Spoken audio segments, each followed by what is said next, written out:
विष्णुदेव, ये गज? मात्र गज नहीं देवराजेंद्र, एक नवजात गज। प्रभु, ये क्या कह रहे हैं आप? इस गज शिशु का शीश ही माता पार्वती के पुत्र का शीश होगा? ये कैसे संभव है प्रभु? स्मरण कीजिए देवगण, महादेव ने ये तो नहीं कहा था कि हमें मानव शिशु का शीश ले जाना ही अनिवार्य है।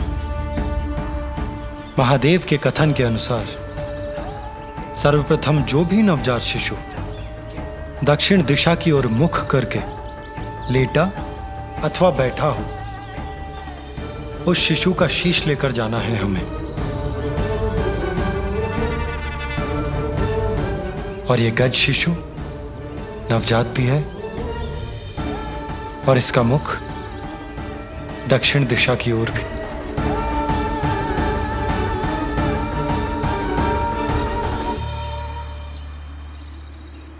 विष्णुदेव, ये गजमाता भी तो मां है।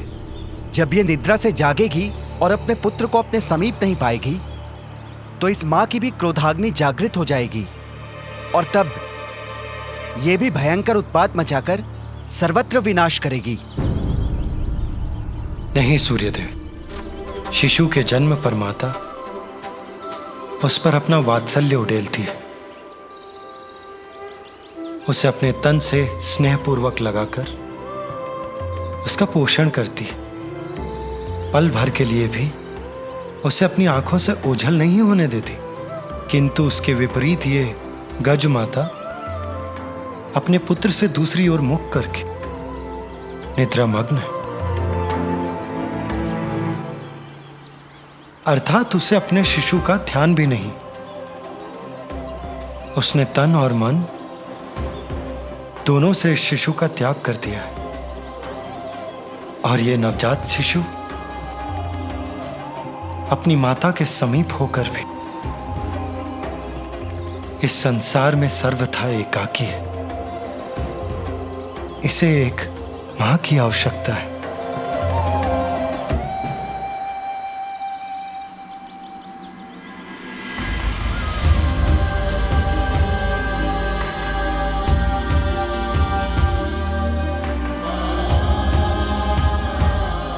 और वहां एक अन्य मां अपने पुत्र के लिए व्याकुल है।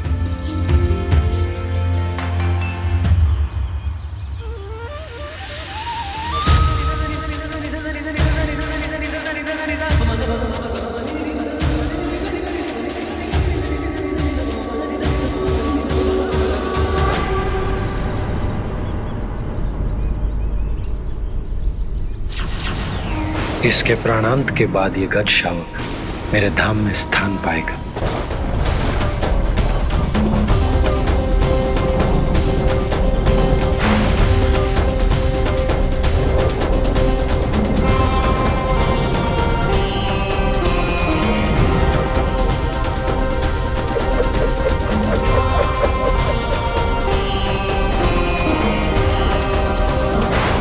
ये पाश किसका है और कौन है जो इस शिशु को बांधने यहां तक पहुंच गया?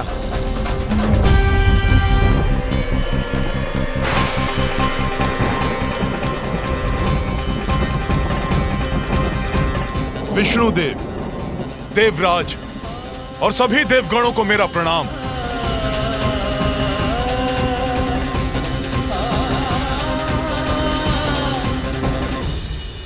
प्रणाम यमराज। किंतु आप और यहां, आपके यहां आने का क्या प्रयोजन है? देवराज, मैं यहां अपना कर्तव्य निभाने, इस गज शिशु को मृत्यु प्रदान करने आया हूं। किंतु यमराज, महादेव ने तो हमें आदेश दिया है कि दक्षिण की ओर जिस नवजात शिशु का मुख हो उसका शीश हम उनके पास पहुंचा दें, जिसके अनुसार ये गज शिशु उनके लिए सर्वथा उपयुक्त होगा।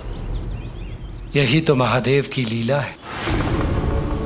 इस गज शिशु को मात्र 1 दिवस की अल्पायु प्राप्त है। यमराज इसे मृत्यु देकर और हम इसका शीश लेने एक साथ यहां पहुंचे। अर्थात महादेव की यह इच्छा नहीं है कि हम किसी शिशु की आयु छीनकर उनके पुत्र को शीश प्रदान करें। जब इस गज शिशु की मृत्यु होने ही वाली है, तो हमारे द्वारा इसका शीश ले जाने में कुछ भी अनुचित कहाँ है? इसे ही कहते हैं परमात्मा का न्याय।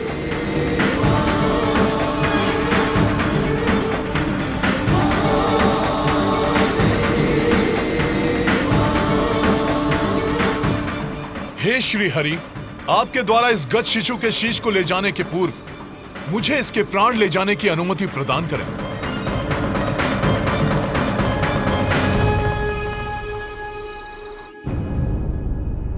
कितना समय बीत गया और मेरा पुत्र अभी भी निष्प्राण है। स्वामी,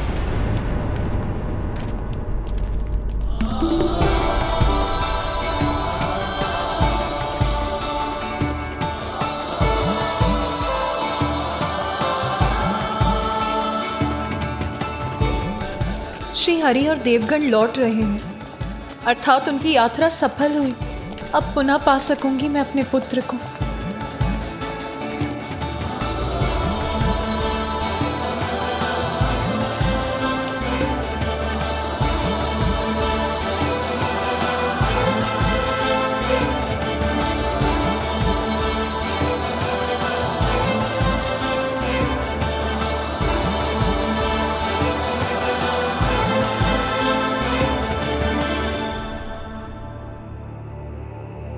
किंतु वो शीश कहाँ है जो श्री हरि और देवगण अपने साथ लाए हैं?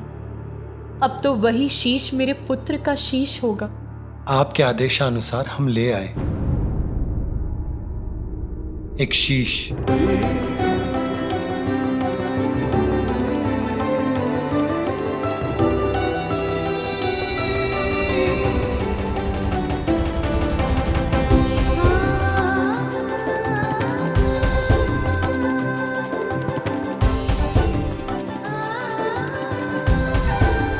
सूर्यदेव इस शीश को लेकर उस गुफा के भीतर जाएं, जहां हमारे पुत्र का पार्थिव शरीर स्थित है।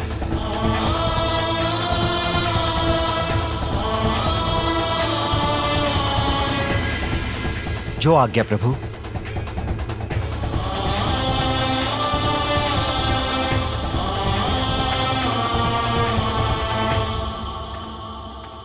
प्रभु, मुझे अभी भी एक शंका है। हम नवजात शिशु का शीश तो ले ही आए, किंतु उसे आपके और माता पार्वती के पुत्र के धड़ से कौन जोड़ेगा प्रभु? इंद्रदेव देवराज होने के नाते इस प्रश्न का उत्तर तो आपको भी ज्ञात होना चाहिए। ये कार्य अश्विनी कुमार करेंगे देवराज। आपको तो ज्ञात ही है, वो अत्यंत निपुण शल्य चिकित्सक हैं। क्यों, उचित कह रहा हूं ना मैं? जी प्रभु। देवराज इंद्र को तो अवश्य ज्ञात होगा, जब अश्विनी कुमारों ने ऋषि दधंग का शीश उनके धड़ से विलग करके उसे पुनः उनकी देह से जोड़ दिया था। ऋषि दधंग को ब्रह्म विद्या का गूढ़ ज्ञान प्राप्त था। ये वो वैदिक विद्या है जिससे देवता देवत्व के चरम तक पहुंच सकते हैं। देवराज इंद्र ने उनसे यही विद्या सीखने का प्रयास किया। मैं देवराज इंद्र हूं और मैं यहाँ आपसे ब्रह्म विद्या सीखने आया हूँ, इसलिए ये विद्या मुझे सिखाने की कृपा करें।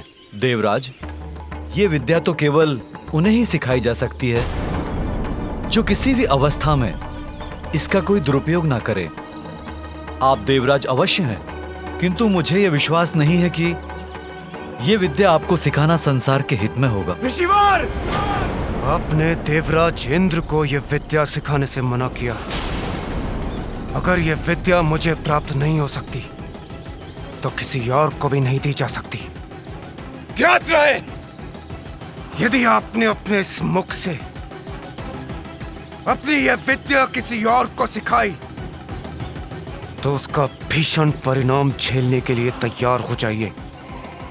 मैं आपके शीश को आपके देह से विलग कर दूंगा। किंतु ऋषि दधंग ने इस विद्या को देवराज को देने से मना कर दिया, किंतु उसके कुछ समय पश्चात ही अश्विनी कुमार ऋषि दधंगे से ब्रह्म विद्या सीखने के लिए पहुंचे। ऋषिवर, प्रणाम ऋषिवर। ऋषिवर, हम अश्वनी कुमार आपसे ब्रह्म विद्या सीखने के लिए आए हैं। इस विद्या का ज्ञान हमें हमारे कार्य में और कुशल बना देगा। यदि आपने अपने इस मुख से अपनी यह विद्या किसी और को सिखाई तो उसका भीषण परिणाम झेलने के लिए तैयार हो जाइए। मैं आपके शीश को आपके देह से विलग कर दूंगा। देवराज की चेतावनी को मुझे इन्हें संकेत द्वारा ही बताना होगा। आप किसी भी प्रकार की चिंता ना करें। हम शल्य चिकित्सा में इतने निपुण हैं कि शरीर से विलग कोई भी अंग को जोड़ने का सामर्थ्य रखते हैं। इस प्रकार ऋषिवर अपने मुख से अश्विनी कुमारों को ब्रह्म विद्या का ज्ञान नहीं देंगे, और यदि देवराज इंद्र कुपित होकर उनका शीश विलग करते भी हैं तो वो मात्र। किंतु देवराज इंद्र को इसकी सूचना प्राप्त हो गई और वो इससे अत्यंत कुपित हो उठे कि उनकी चेतावनी के बाद भी ऋषि दधंगे ने अश्विनी कुमारों को ब्रह्म विद्या सिखाने का साहस किया। ऋषि दधंग! ऋषि दधंग!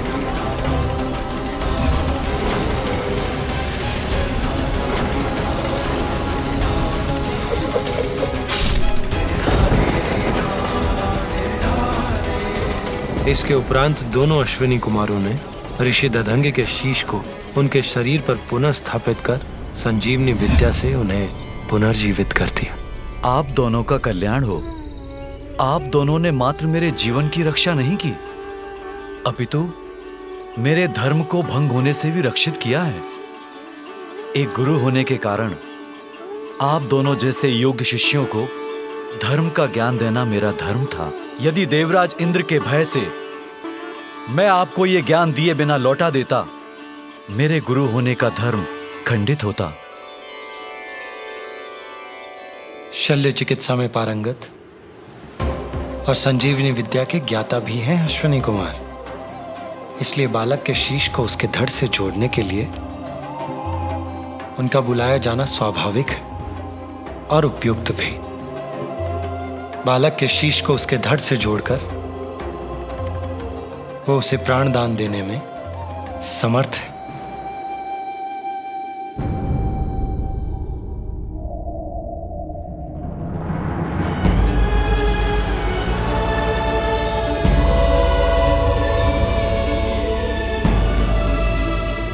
प्रणाम त्रिदेव।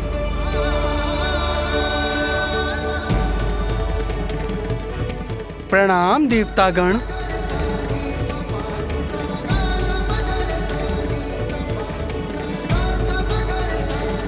अश्विनी कुमार, मेरे कहने पर विष्णुदेव, इंद्रदेव एवं अन्य देव एक नवजात शिशु का शीश लेकर आए हैं।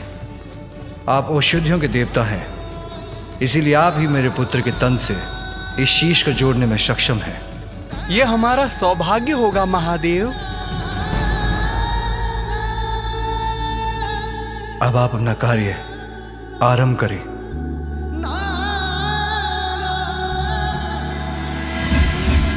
देवगण,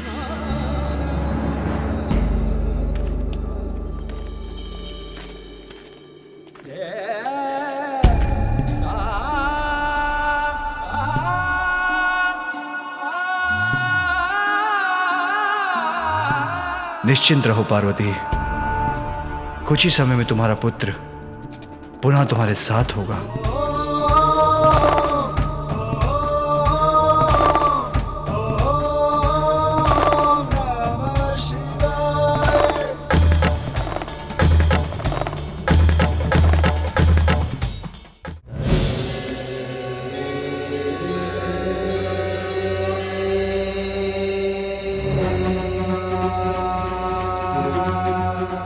महादेव, हम शीश को तो बालक के शरीर से जोड़ देंगे, किंतु इनकी मृत्यु आपके त्रिशूल के प्रहार से हुई थी, इसलिए हम इन्हें जीवन प्रदान नहीं कर सकेंगे। इन्हें प्राण देकर पुनर्जीवित तो आप ही कर सकते हैं प्रभु।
हमने अपना कार्य कर दिया प्रभु। अब मैं बहुत विचलित हो रही हूं। मैं अपनी दिव्य दृष्टि से भीतर देख सकती हूं, किंतु स्वयं देखने पर मैं अत्यंत व्याकुल ना हो जाऊं। देवी सरस्वती, क्या आप मुझे देखकर बता सकती हैं कि वहां क्या हो रहा है?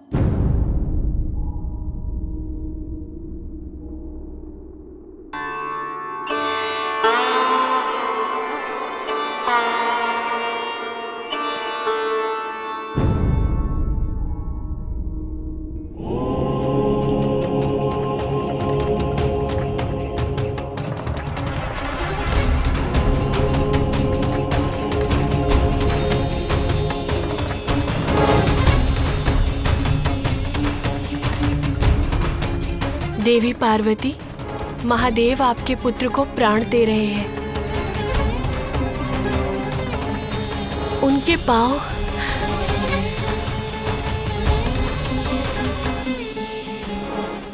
और अब उनका उदर जीवन से स्पंदित हो रहा है।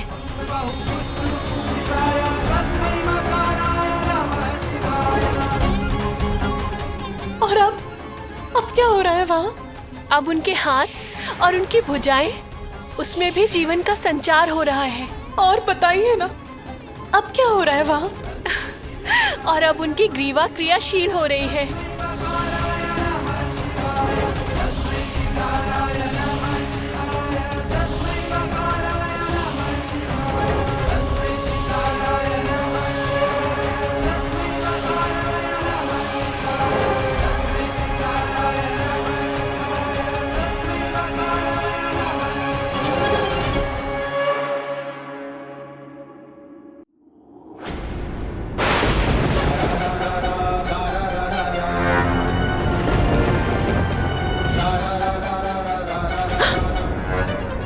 क्या हुआ?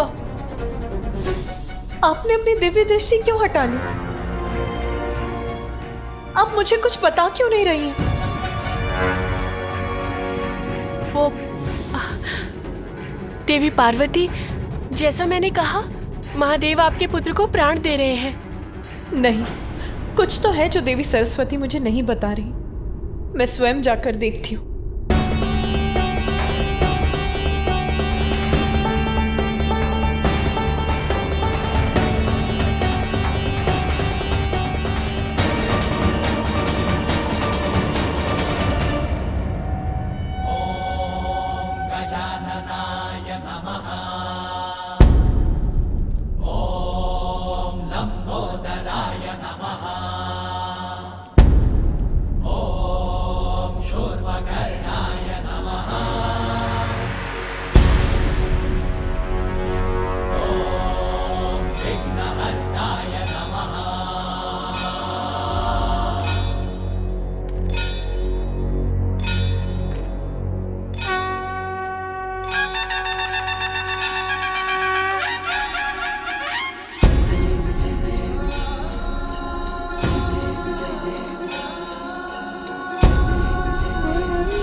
गौरी हर को, हाथ लिए गुड़ लड्डू साई